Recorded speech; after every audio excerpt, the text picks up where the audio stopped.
নমস্কার, চলে এসেছি একটা রেসিপি নিয়ে। আজকে আমি কাতলা মাছের পাতুরি বানাচ্ছি। দেখুন কিভাবে বানাচ্ছি। আমরা সাধারণত ভেটকি মাছের পাতুরি খাই, ইলিশ মাছের খাই, কখনো কখনো চিংড়ি মাছেরও পাতুরি খাই। আজকে আমি কাতলা মাছের পাতুরি করছি। এই জন্য আমি এই 3 পিস মাছ ভালো করে সেদ্ধ করে নিয়েছি নুন হলুদ দিয়ে।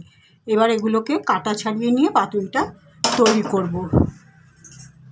এখন কাটা ছাড়াতে যাচ্ছি, ফিরে আসছি। 3টে মাছ আমি সেদ্ধ করে নিয়েছিলাম, পেটির মাছ কাটা ছাড়িয়ে নিয়েছি, ঠিক এই পরিমাণ হয়েছে। আর আমি এই যে শিলে এই সর্ষেটা বেটে নিয়েছি, শিলে এই পরিমাণ হয়েছে। এটাকে আমি এখন পাতার মধ্যে দেব, তবে আমি কলা পাতা ব্যবহার করছি না।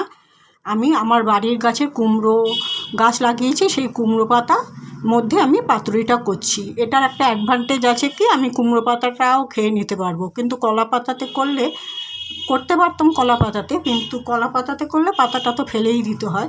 আর কুমড়ো পাতাতে করলে একটা অ্যাডভান্টেজ পাবো, সেটা হচ্ছে আমি পাতাটাকে খেয়ে নিতে পারবো। তাহলে চলুন আমি কিভাবে করছি। এই যে মাছ, এই হচ্ছে মাছ, আর এই হচ্ছে সর্ষে বাটা। এর মধ্যে নুন হলুদ কাঁচা লঙ্কা দিয়ে আমি একবারে ভালো করে মিহি বানিয়ে নিয়েছি শিলে বেটে।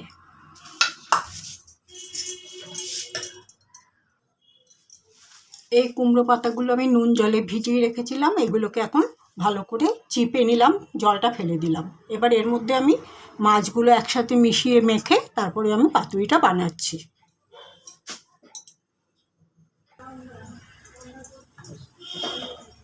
মাছ এবং সর্ষে বাটাটা একসাথে মিশিয়ে নিয়েছি। এখন এর মধ্যে একটু কাঁচা তেল দেবো, সর্ষের তেল। তারপরে আমি পাতার মধ্যে এগুলোকে দেবো।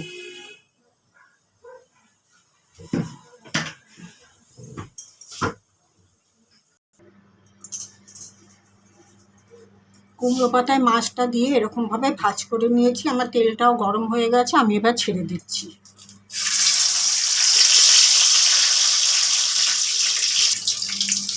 এক পিঠ ভাজা হয়ে গেছে, এবার আমি আরেক পিঠ উল্টে দিচ্ছি। আপনারা কুমড়ো পাতাতে করে খাবেন, খুব ভালো লাগবে। কলা পাতাতে পেঁচিয়ে আমিও করি, কিন্তু কলা পাতাটা তো ফেলেই দিই, দড়ি দিয়ে সুতো দিয়ে বাঁধি, তারপর তো ফেলেই দিই। কিন্তু কুমড়ো পাতা দিয়ে করলে কী হবে, কুমড়ো পাতাটাকে একটু কুড়মুড়ে ভালো হয়ে যায়, কুড়মুড়ে লাগে, ওটাও খাওয়া যায়।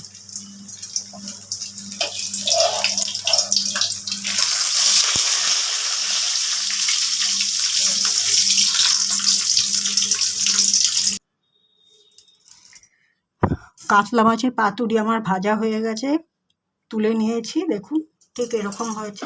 আপনারা এভাবে করে খেয়ে দেখবেন, খুব ভালো লাগবে, খুবই ভালো লাগবে। পাতাটাও খেতে পারবেন। যাই হোক, আমি আমার ভিডিওটা যেখানেই শেষ করলাম। দেখা হবে পরবর্তী একটা ভিডিওতে বা নতুন একটা রেসিপি নিয়ে আসবো। সবাই ভালো থাকবেন। নমস্কার।